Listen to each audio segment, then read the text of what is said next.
बुढ़ा पिता, दर्द भरी कहानी।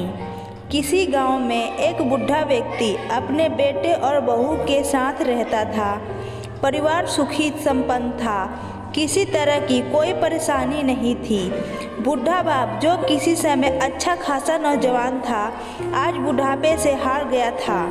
चलते समय लखड़ाता था, लाठी की जरूरत पड़ने लगी। चेहरा झुर्रियों से भर चुका था, बस अपना जीवन किसी तरह व्यतीत कर रहा था। घर में एक चीज अच्छी थी कि शाम को खाना खाते समय पूरा परिवार एक साथ टेबल पर बैठकर खाना खाता था। एक दिन ऐसे ही शाम को जब सारे लोग खाना खाने बैठे, बेटा ऑफिस से आया था। भूख ज़्यादा थी, सो जल्दी से खाना खाने बैठ गया और साथ में बहू और एक बेटा भी खाने लगे। बूढ़े हाथ जैसे ही थाली उठाने को हुआ, थाली हाथ से छिटक गई। थोड़ी दाल टेबल पे गिर गई। बहू बेटे ने घृणा दृष्टि से पिता की ओर देखा और फिर से खाना खाने लगे।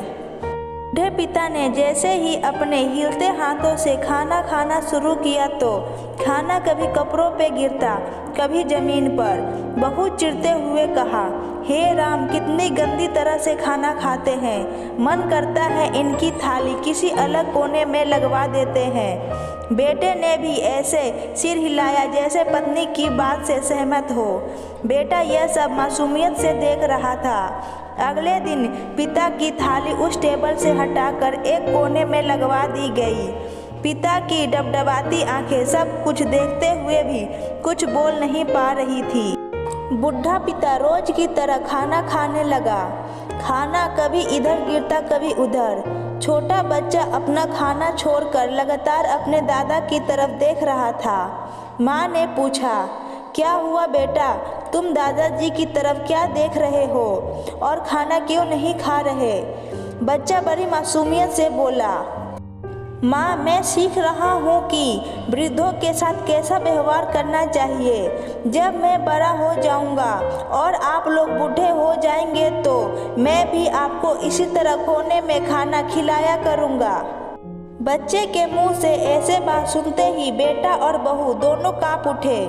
शायद बच्चे की बात उनके मन में बैठ गई थी, क्योंकि बच्चे ने मासूमियत के साथ एक बहुत बड़ा सबक दोनों लोगों को दे दिया था। बेटे ने जल्दी से आगे बढ़कर पिता को उठाया और वापस टेबल पर खाने के लिए बैठाया। बहू भी भागी भागी पानी का गिलास लेकर आई कि पिताजी को कोई तकलीफ ना हो। दोस्तों, कैसी लगी आपको कहानी कमेंट में बताना और आपकी क्या राय है ये भी बताना।